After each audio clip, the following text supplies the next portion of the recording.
Bonjour et bienvenue pour suivre cette page. Le président de la Ligue des jeunes africains pour la paix et le développement, l'IJAPED, Sud Kivu, Elvis Mupenda, dénonce la tentative de la corruption aux élections des gouverneurs et aux vice-gouverneurs, mais aussi pour les élections des sénateurs. Suivez l'inquiétude de cette ligue. Il ne reste que 48 heures pour qu'il y ait fin de la date normalement prévue par la CENI pour en tout cas déposer ou bien l'organisation de ces élections. Mais pour la province du Sud Kivu, nous avons en tout cas besoin que les députés provinciaux nouvellement élus doivent d'abord relever les défis du législature passée, parce que vous savez que le rôle d'un député, en tout cas un député doit être épris du changement et du développement socio-économique, sécuritaire et environnemental de sa province. D'abord voir comment relever les défis socio-économiques, mais en tout cas nous avons besoin que ces nouveaux députés ne soient pas corrompus. Ils doivent en tout cas élire dans toute indépendance. Ils doivent d'abord voir qu'ils sont les représentants de la population. Donc, c'est-à-dire ils doivent mettre de côté leur ego. Ils doivent en tout cas voir l'intérêt suprême de la population.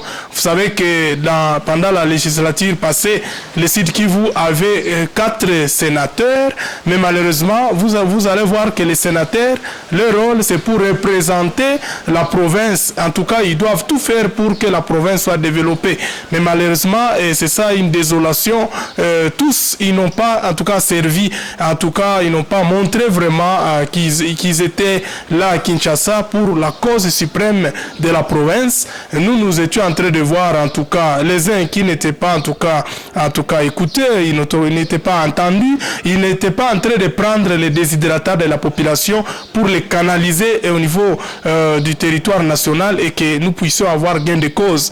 Mais nous allons voir que pour cette législature, nous voulons que, en tout cas, les députés provinciaux puissent être vraiment au service de la population, puissent, en tout cas, travailler pour leur circonscription électorale. Et c'est que nous avons une crainte pour ceux-là qui seront comme des gens qui seront esclaves de leur parti politique pour essayer d'avoir des dictats de leurs autorités morales, des partis politiques. Les députés qui, en tout cas, ils vont se mêler en tout cas dans des fausses urgences parlementaires, entre autres. Vous allez voir des motions, il y a des guerres inutiles, mais nous voulons que réellement qu'ils soient en tout cas les députés qui vont élire dans toute indépendance. C'est-à-dire on est en train de les courtiser et donc tout le monde, tout celui qui est candidat sénateur pense qu'avec son argent, c'est ça ce qui va le faire élire au niveau donc de l'Assemblée provinciale. Mais nous appelons en tout cas les députés nouvellement élus, ils doivent en tout cas montrer combien de fois ils sont des patriotes, c'est-à-dire ils doivent élire sans complaisance, sans intimidation financière, sans tentative de la corruption. Et s'ils parviennent à élire des sénateurs en tout cas crédibles, des sénateurs qui vont représenter la province du Sud Kivu, les sénateurs qui ne vont pas servir leur propre ego, leur propre en tout cas gourmandise politique, mais s'ils travaillent pour le compte de la province, vous allez voir que la province va décoller. Et nous voulons que vraiment tous ceux-là qui vont élire, par exemple les gouverneurs et les vice-gouverneurs, et tous ceux-là qui vont se porter candidats, en tout cas, ils doivent incarner vraiment d'abord la crainte de Dieu. Parce que vous savez que c'est vrai, ils remplissent tous les critères, en tout cas, ils sont là avec des projets de société, mais lorsqu'on n'a pas la crainte de Dieu, vous allez voir que les gens, en tout cas, seront là en train de se satisfaire eux-mêmes au lieu de satisfaire la population. Nous voulons, comme on est en train de le dire, consolidons les acquis. C'est vrai, les acquis seront consolidés au niveau national, mais que dans la province du Sud Kivu, que ces acquis soient consolidés. Mais nous devons avoir quel genre d'acquis? Nous devons, en tout cas, vivre un changement, un développement durable dans tous les secteurs. Vous allez voir que la population a beaucoup beaucoup espéré, mais c'est le moment maintenant de vivre vraiment un changement parce que nous pensons que le chef de l'État a une majorité écrasante et cette majorité donc doit être bénéficiaire au niveau de la population. La population qui élise toujours des députés, mais la population ne trouve pas en tout cas l'intérêt ou bien en tout cas une contrepartie de cette élection. Voilà pourquoi nous voulons que ceux-là qui vont se porter candidats comme sénateurs doivent remplir un certain nombre de critères, un certain nombre de critères, et ils doivent aussi, en tout cas, faire tout pour que la province soit développée et que nous puissions vivre vraiment un changement. Le quinquennat ici ne doit pas être un quinquennat oublié. Là, ça doit être un quinquennat qui porte les fruits positifs, surtout dans les secteurs économiques, parce qu'on nous parle que le Congo, le pays est très riche, mais si vous voyez la population congolaise ne vit pas vraiment cette richesse. Nous devons vivre cette richesse par rapport à mettre fin d'abord aux inégalités sociales. C'est anormal qu'un député national touche 36 000 $, donc c'est anormal. Alors qu'un pauvre enseignant, un militaire a moins de 100 $. Donc moi je pense les députés nationaux, les députés provinciaux, tous, même les sénateurs, doivent voir comment est-ce qu'on doit rétablir, redonner l'image de notre économie. Comme le disait Patrice Emery Lumumba, nous devons restaurer et établir la justice sociale. Cette justice sociale doit se vivre, en tout cas, doit être vécue dans les paniers de la ménagère. On doit le sentir que réellement le Congo est pleinement riche. Mais le Congo ne doit pas être riche pour essayer de voir comment les uns vont devenir des millionnaires, alors qu'il y a des autres qui vivent moins d'1 $ par jour. Donc, c'est-à-dire, nous devons, en tout cas, appeler ces députés, en tout cas, à être des patriotes, à être vraiment au service de la population, qu'être au service de leur parti politique. Nous appelons également les partis politiques qui, en tout cas, recommandent toujours des mandataires, qui proposent des candidats, de les accompagner. Parce que parfois, vous allez voir, quelqu'un est proposé gouverneur ou vice-gouverneur, il est proposé sénateur, il est élu, mais malheureusement, il n'est pas accompagné par son parti politique. C'est-à-dire, un mandataire d'un parti politique doit, en tout cas, lorsqu'il est aux affaires, il doit montrer dans ce qu'on appelle les projets de société de son parti politique. C'est-à-dire, celui qui va passer gouverneur, il doit venir avec un cahier de charges de son parti politique, qui est le projet de société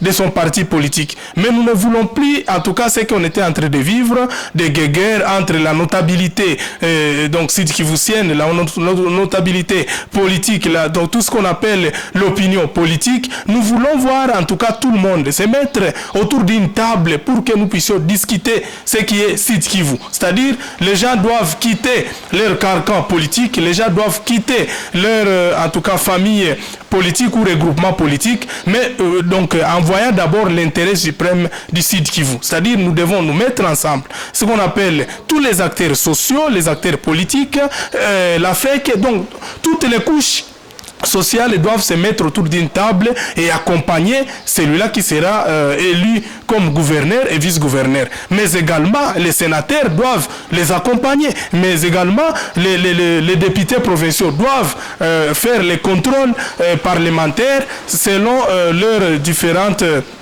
regroupements ou différentes ce qu'on appelle les groupes parlementaires pour que la province puisse décoller. Mais si nous continuons avec des mêmes scènes, avec la même musique, nous risquons de reculer encore une fois, mais nous voulons vraiment que nous puissions voir un changement positif par rapport à ces élections. Si ces élections sont émaillées de corruption, ces élections sont émaillées en tout cas de beaucoup de choses, nous risquons d'avoir encore une frustration.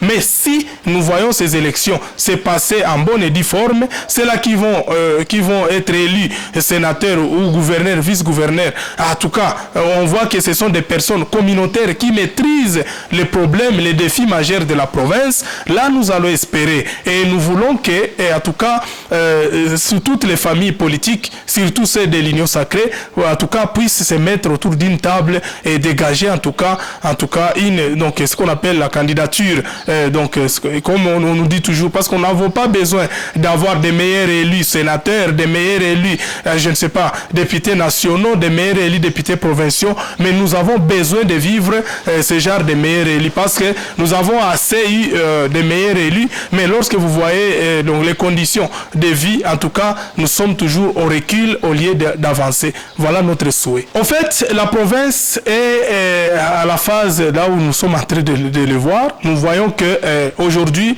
la province a d'abord besoin, en tout cas c'est un besoin urgent de voir comment est-ce qu'on peut faire que l'économie de notre province. On doit se pencher sur l'économie de notre province. Donc la province doit d'abord maximiser des recettes et que ces recettes soient canalisées aux besoins suprêmes de la population. C'est-à-dire, vous allez voir, parce que vous voyez que dans tous les gouvernements, que ce soit gouvernements nationaux ou les sites qui vont être toujours mieux servis, mais les gens qui sont là, qui vont à Kinshasa pour représenter, parce que quand vous êtes un ministre, vous êtes, je ne sais pas, sénateur, vous êtes ceci ou cela, pour les comptes de la province, vous devez servir votre province. Mais vous ne devez pas être ennemi de votre province parce que vous occupez une telle ou telle fonction au niveau national. Nous voulons voir que, en tout cas, on puisse d'abord se pencher sur l'économie de notre province. On doit encore avoir la question de la rétrocession, parce que vous savez qu'on nous parle de la rétrocession, c'est une chanson morte, mais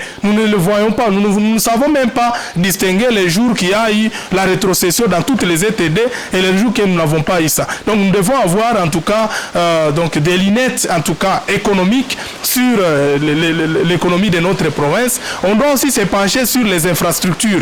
Vous savez que toutes les routes aujourd'hui dans la province nécessitent en tout cas qu'il y ait en tout cas ce qu'on appelle une planification urgente, parce que la population a besoin de routes. La population n'a pas besoin de discours, la population a besoin de routes, la population n'a pas besoin de promesses, la population a besoin de voir des infrastructures. Donc en fait, nous voyons que les jalons ont déjà été posés, mais nous voulons qu'il y ait une continuité. Parce que si nous voyons chaque fois, il y a des lancements de travaux, il y a des lancements de routes, mais nous ne voyons pas ce qu'on appelle finalisation de ces routes. Donc nous voulons qu'il y ait ce qu'on appelle continuité de l'État, continuité de l'administration, et nous voulons voir que réellement ça se vit, ça se voit si la province peut décoller, parce qu'il faut le dire. Par rapport à d'autres provinces, la province du Sud Kivu, en tout cas, est victime de ses propres fils et de ses propres filles. Nous devons voir, nous avons besoin de voir, en tout cas, le développement. Et ce développement doit venir de tout Sud Kivusienne. Donc, c'est-à-dire, nous devons nous souder les mains pour voir comment est-ce que nous devons accompagner celui qui sera élu gouverneur. Et si lui aussi, en tout cas, il fait, en tout cas, cette bonne volonté de développer la province va se développer.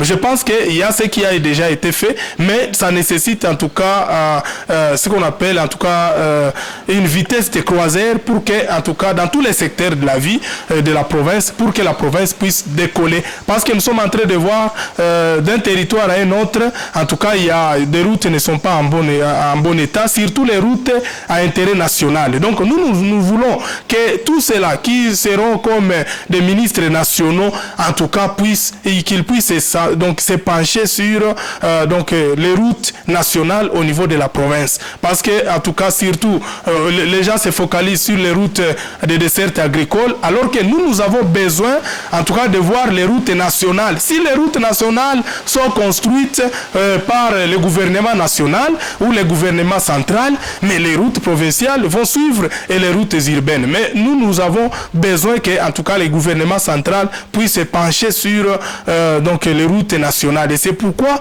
la population sud-kivusienne a voté massivement les chefs de l'État, avec espoir que cette fois-ci, nous allons voir un changement significatif dans cette province et que cette province puisse décoller comme tant d'autres. Si vous arrivez dans d'autres provinces, les provinces, en tout cas, il y a de grandes améliorations. Mais chez nous, il n'y a que des guerres, il n'y a que, je ne sais pas, ce qu'on appelle la nausée politique. Nous voulons que, en tout cas, que la province puisse décoller, et la province va décoller si chacun y apporte ce qu'on appelle y apporte sa main, et si on y apporte chacun sa contribution, nous allons vivre un changement significatif.